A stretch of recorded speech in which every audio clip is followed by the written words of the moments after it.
더디하시고 인애로우시며 노하기를 더디하시는 사랑의 하나님, 하나님의 은혜를 참으로 감사를 드립니다. 새날을 허락하여 주시고 이 귀한 하루도 하나님 앞에 나와 영광의 예배를 드리게 하시니 참으로 감사를 드립니다. 세상 사람들도 마귀도 너가 언제까지 그렇게 깨어있는지 새벽 예배를 드리는지 한번 지켜보자. 조롱하고 멸시하며 저들을 지켜보고 있을 텐데 변함없이 하나님 앞에 나아가는 저들 되게 하여 주옵소서. 하나님께서 저희를 얼마나 사랑하시는지, 저희를 향하신 하나님의 뜻이 얼마나 크고 깊은지를 알면서도 언제까지나 그 사랑을 받기만 하는 저희들이 되지 않게 하시고, 이제 장성한 믿음의 분량에 이르러 하나님 아버지의 마음을 헤아려 저희들도 하나님 아버지를 기쁘시게 할 수 있는 하나님의 아들, 딸들 되게 하여 주옵소서. 날마다 성장하며 성숙하며 주변을 돌아보며 사랑할 수 있는 큰 그릇들 되게 하여 주옵소서. 저희들을 그렇게 만들어 가심을 감사를 드립니다. 오늘도 교회에 페인트 작업을 합니다. 하나님의 교회가, 눈에 보이는 교회가 아름답게 단장하는 것처럼 내면에 저희들이 거룩하신 성령님이 거하시는 성전도 하나님의 성전으로 아름답게 지어져 가게 하여 주옵소서. 겉에만 화려하고 예쁘게 페인트 칠하면 예수님께서 회칠한 무덤과 같다고 말씀하신 것처럼 겉만 꾸며지는 저희들이 아니라 내면에서부터 28년의 기도가 쌓인 이후에 이 놀라운 외면의 변화가 있는 것처럼 저희들이 내면에 먼저 성령님의 강력한 임재하심과 인도하심이 흘러 넘쳐서 그것이 밖으로 드러나 행동과 자세와 태도가 하나님께서 기뻐하시는 성숙한 삶으로 변화되게 하여 주옵소서. 새롭게 되게 하여 주옵소서.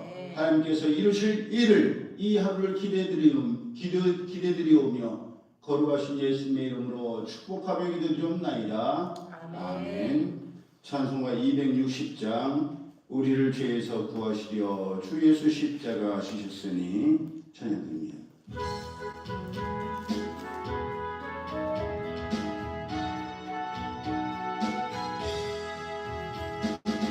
우리를 죄에서 구하시려 주 예수 십자가 지셨으니 기쁘게 부르세 할렐루야. 나 구원 얻었네 할렐루야. 찬송하세 찬송하세 주님 나를 구하셨네. 찬송하세 찬송하세 주가 구원하셨네. 우리를 주께서 구했으니 이전에 행하던 악한 일과 주하고 더러운 모든 죄를 온전히 버렸네. 할렐루야. 찬송하세 찬송하세 주님 나를 구하셨네. 찬송하세 찬송하세 주가 구원하셨네. 나 지금 죄에서 사함받아 거룩한 백성이 되었으니 이 육신 장막을 벗을 때도 겁날 것 없겠네. 할렐루야. 찬송하세 찬송하세 주님 나를 구하셨네. 찬송하세 찬송하세 주가 구원하셨네. 우리가 이 세상 떠날 때에 예수의 손목을 굳게 잡고 영원히 즐거운 천국에서 주 함께 살겠네. 할렐루야. 찬송하세 찬송하세 주님 나를 구하셨네. 찬송 찬송하세 찬송하세 주가 구원하셨네.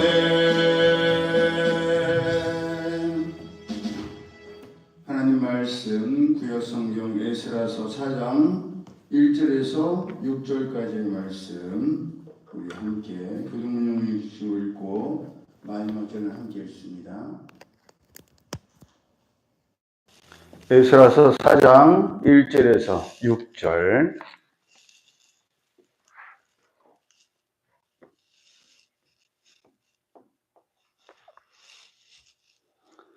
사로잡혔던 자들의 자손이 이스라엘의 하나님 여호와의 성전을 건축한다 함을 유다와 베냐민의 대적이 듣고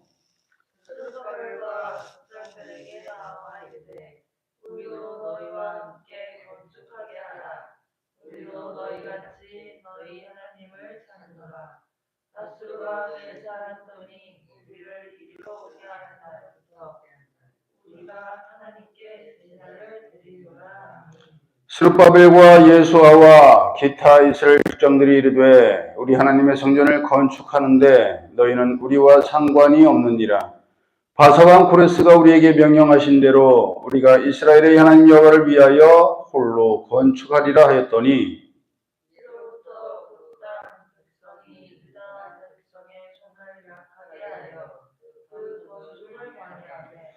바사왕 코레스의 시대부터 바사왕 다리오가 즉위할 때까지 관리들에게 뇌물을 주어 그 계획을 막았으며 또 아하수에로가 즉위할 때에 그들이 글을 올려 유다와 예루살렘 주민을 고발하니라. 아멘. 어제 살펴본 에스라 3장에서의 대성통곡과 큰 함성은 성전이 완공된 뒤의 일이 아니라 성전 건축을 시작할 때의 일이었습니다. 성전 완공은 에스라서 6장 15절에 나오는 것처럼 다리오 왕 제6년 아달월 3일에나 이루어졌으며 몇 년이 걸렸느냐? 약 20년 만에 완공이었습니다. 솔로몬의 성전이 몇 년 걸렸어요?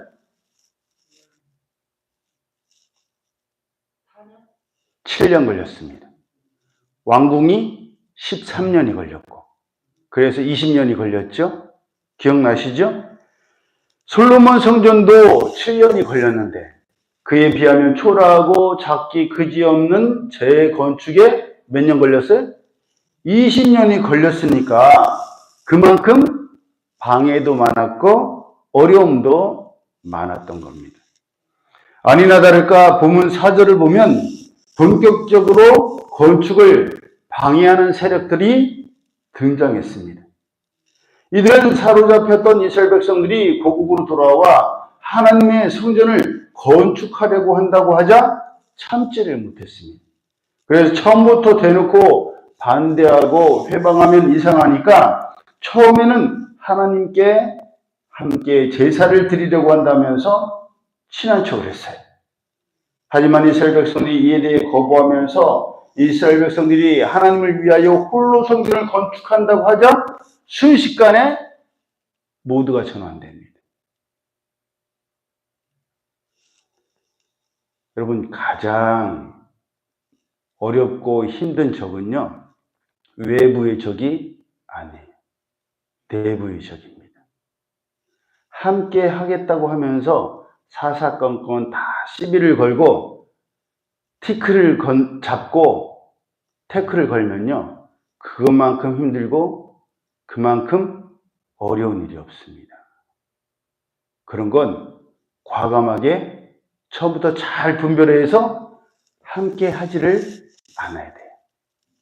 어제 말씀드렸죠? 김 목사님, 자꾸 시비를 걸고 말을 안 듣는 일꾼을 아침부터 딱 잡으시더라니까요. 그렇게 말 안 듣고 자기 맘대로 할 거면 당신 사업을 하지 왜 여기 와서 남의 일을 돕냐? 그럼 사정이 돼야 되지. 내 밑에 와서 내 일을 하려면 내 말을 들어라. 그게 아니면 지금 가라. 이거 데리고 하니까 그렇게 할 말이 많으면 가라. 내 밑에 내 수하에서 일을 하려면 내 말을 따르고 그게 아니면 가라. 과감해야 돼요, 과감. 제가 어제 과감을 배웠어요. 하나님의 일을 하는데 아무렇게나 대충. 여러분, 우리가 경계해야 될 것이요, 사람의 심리는 자꾸 밑에를 봐요. 자꾸 밑에. 나를 자꾸 올리려고 해. 봐봐. 다른 사람에 비하면 나 정도면 괜찮아. 잘하는 거야. 그럴 수 있어요. 그러면 안 돼. 하나님 앞에 항상 최선을 다해야 돼. 우리가 그럴 수 있어요. 아니, 이 시간에, 남들 다 자는 시간에 나는 그래도 깨어서 새벽 예배 드리는 게 어디야. 예, 대단한 거예요. 근데 생각해 보세요. 그게 누구를 위한 거예요, 결과적으로? 나를 위한 거예요. 물론 가장 우선순위의 목표는 하나님께 영광을 돌리는 것이지만, 실질적으로 혜택은 누가 받아요? 내가 받아요, 내가. 나를 위한 건데 우리는 자꾸 착각을 해요. 남을 위해 사는 것처럼. 봐봐. 내가 하나님을 위해서 새벽 예배도 드리고, 드린다고 해요, 나간다고 해요? 나간다고 해요. 예, 이건 부역 나가고 학교 나가고 직장 나가는 것처럼 나간다고 얘기를 해요. 생각을 하는 거야. 여러분, 하나님께 영광되는 건요, 다 드리는 거예요. 기도도 드리고 찬양도 드리고 감사도 드리는 거예요. 올려드리는 거. 이 개념부터 우리가 바뀌어야 돼요. 기도한다, 노래한다, 찬송한다. 그거는 하는 거예요, 하는 거. 일. 노역이에요, 노역. 그게 아니에요. 하나님께 올려드리는 거. 감사도 그래서 이미 의식부터가 씻기도 하고 먹기 전에 기도할 때도 하나님 감사합니다. 하나님께 올려드립니다. 보시죠? 대부분요, 감사기도 안 드려요. 세상 사람들과 구별되지 않아요. 근데 우리는 의식부터가 구별되어서 새벽 예배도 하나님께 영광 돌리지만 제가 저를 위해서 드립니다. 아니, 드려보면 알잖아요. 드려보면 나오잖아요. 하루의 시작을 하나님과 말씀으로 예배를 드림으로 시작하면 하루가 얼마나 기대가 되고, 아침부터 이렇게 은혜를 주시고 감당할 힘을 주시는데, 아니, 아침에 일어나서 우리 힘들 때 자연강장제 같은 거 먹는 것처럼 하나님의 말씀을 먹는데 얼마나 기쁨이 넘칩니까? 이왕 드릴 거 그냥 대충 드리지 말자고요. 하나님 앞에는 항상 최선. 어떻게 하는 게 최선이에요, 목사님? 모르겠으면 목사님이 하는 걸 따라 하세요. 일찍 일어나서 목욕 제기하고 깨끗한 옷을 갈아입고 누구를 만나도 부끄럽지 않을 모습으로. 제가 이대로 대통령 만나겠어요? 못 만나겠어요? 만나죠. 왜? 다 준비되어 있으니까. 양치하고 향기까지 뿌리고 누구를 만나도. 응? 여러분, 이런 모습이어야 돼요. 하나님께 나아갈 때는 새벽에 누가 본다고 그냥 편한 옷 입고, 그거 아니에요. 그거 아니에요. 제가 좋은 말로 하려면은 우리 성도님들한테 슬리퍼 신고 나와도 어디에요? 이렇게 할 수 있어요. 근데 하나님께는 그게 아니에요. 저도 전에는 그랬거든요. 저도 그랬었어요. 전에는 그냥 머리도 안 감고 그냥 편한 옷에 마이 하나 걸치고, 아예 아무도 새벽 예배 안 드리는데, 응? 성도들도 없는데 나 혼자 드리는 것만 해도 어디야. 그러면서 저도 진짜 기가 막히게 그랬던 적이 있어요. 근데 생각해 보니까 그거는 하나님께 드리는 게 아니라 신용만 하는 거야. 봐, 나 그래도 새벽 예배 드려. 사람들한테 말하거든요. 아무도 없는데 새벽 예배 드려. 내 자랑이었던 거예요. 그게 아니에요. 하나님께 나아갈 때는 자기 전부터 이제 알잖아요. 새벽 예배 드리는 분들은 자기 전부터 우리 준비되는 거예요. 그래야 일찍 자고 알람도 꼭 들으려고 하고, 늦게 일어났을 때 큰일 났다. 안타까워하고, 깨어있지 않으면, 영적으로 깨어있지 않으면 알람이 울리던 뭐 새벽 예배가 됐던 신경도 안 쓰잖아요. 최선을 다해서. 그럴 때에 이미 우리의 마음에 중심이 하나님께 있으니 하나님께서 그래, 대견하다. 너 참 많이 변했구나.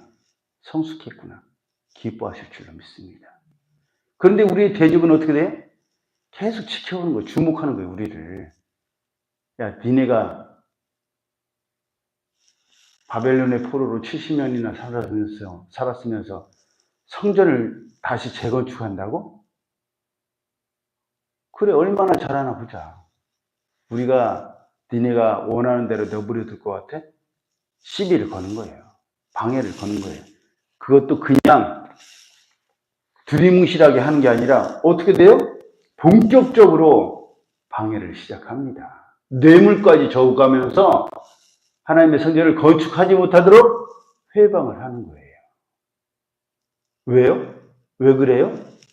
고린도후서 6장 14절에 너희는 믿지 않는 자와 멍에를 같이 하지 말라. 의와 불법이 어찌 함께하며 빛과 어둠이 어찌 사귀며 그리스도와 벨리알이 어찌 조화되며 믿는 자와 믿지 않는 자가 어찌 상관하며 하나님의 성전과 우상이 어찌 일치가 되리요 라고 말씀하신 것처럼 하나님을 가까이 하고 하나님께 대해 예배드리는 것을 싫어하는 대적들은 처음에는 엄청 친한 척하지만 이에 대해서 흥하지 않고 협조하지 않으면 언제 그러냐는 듯이 순식간에 처세를 바꿉니다. 사람들이 변해요.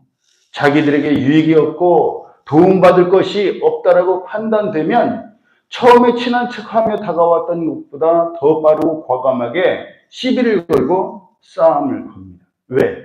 뿌리가 다르고 영적으로 다르기 때문이에요. 하나님의 백성들과 어둠의 자식들이 같을 수가 없고 같이 어울릴 수가 없습니다. 5절을 보면 알 수 있듯이 그런 방해자들은 바사왕 고레스부터 시작해서 바사왕 다리오가 즉위할 때까지 관리들에게 뇌물까지 주면서 하나님 성전의 재건축을 막았습니다. 간접적으로 방해하고 괴롭히고 스트레스 받게 하는 것 정도가 아니라 아예 뇌물까지 주어서 이스라엘 백성들이 하고자 하는 일, 그게 뭐예요? 하나님께 예배드리는 일에 대해서 반대하고 회방하려고 했던 겁니다. 얼마나 싫었고 얼마나 안 되기를 바랬으면 뇌물까지 주어서 성전 건축의 계획을 막았겠어요. 어둠의 권세가 제일 싫어하는 것이 하나님 앞에 예배드리는 거예요. 하나님 말씀대로 살아가는 것을 제일 싫어해요. 그래서 그걸 어떻게든 회방하려고 합니다. 그래서 사도 바울도 전에 자기에 대해서 뭐라고 고백했어요? 내가 전에는 회방자요, 핍박자요, 불행자였다라고 고백했습니다. 또 디도서를 통해서는 우리도 전에는 어리석은 자요, 순종치 아니한 자요, 속은 자요, 각생 정욕과 행락에 종노릇한 자요, 악독과 투기로 지낸 자요, 가증스러운 자요, 비차 미워한 자였다라고 고백을 했습니다. 어때요, 우리는? 우리도 그랬잖아요? 우리도 전에는 방해하는 자들이었고, 완악한 자들이었고, 강팍한 자들이었고, 죄인 중에 괴수였습니다. 우리도 완악하게 이룰 수가 없었어요. 이루 말할 수가 없었어요. 하지만 이제는 달라져서 새 사람이 되었으니 방해하는 자요, 걸려서 넘어지게 하는 자요, 뇌물을 줘서라도 하나님께서 하기를 하시는 일을 회방하는 자들이 되어서는 절대 안 됩니다. 우는 자들과 함께 울고 즐거워하는 자들과 함께 즐거워하는 진정한 하나님의 백성, 하나님의 자녀로 살아야 합니다. 어떤 회방과 방해가 있어도 20년이 걸려도 하나님께서 맡기신 일은 묵묵히 하는 거예요. 네가 언제까지 그렇게 하나 보자. 뇌물을 줘서 회방하고 야야 오늘은 쉬어. 오늘은 놀아.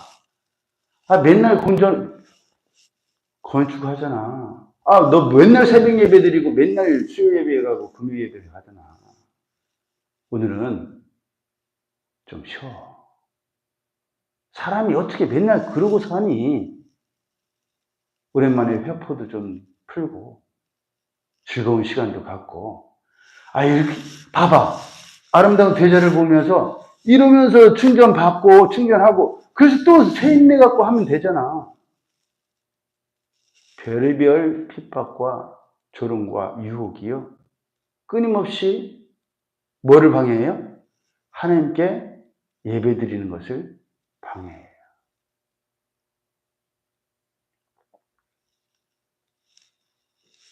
해보면 합니다. 해보면.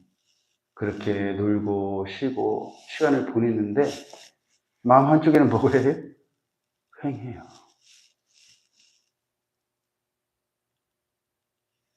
사랑하는 사람이 있어요. 그 사람과 같이 있을 때 너무 행복하고 너무 좋아.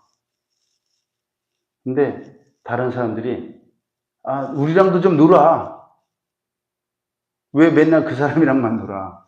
그래서 그 사람들한테 가서 놀았어. 근데 마음은 어때요? 내 사랑하는 사람이 지금은 뭐하고 있을까? 얼마나 나를 그리워하고 있을까? 그 생각에 맛있는 걸 먹어도 그 사람이랑 먹었으면 얼마나 좋을까? 아름다운 걸 봐도 이 모습 그 사람이랑 같이 보면 얼마나 좋을까? 그게 진짜 사랑하는 마음이에요.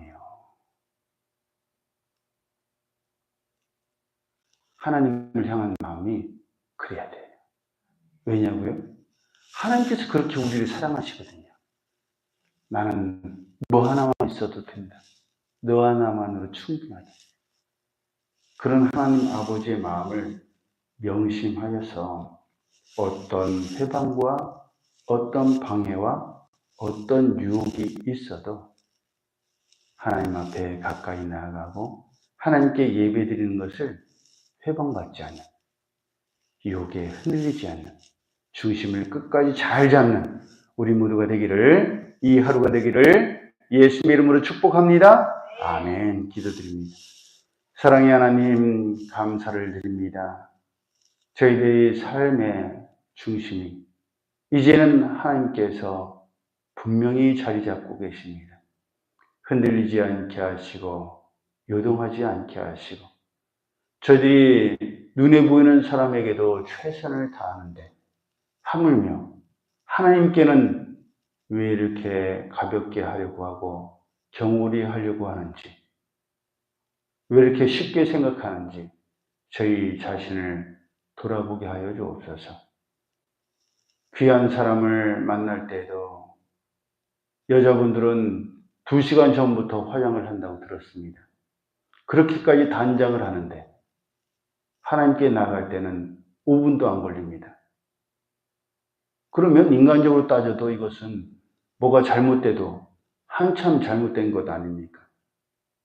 목사님, 사람 만나는 거랑 하나님 만나는 거랑 다르죠. 하나님은 중심을 보시는 분이시잖아요.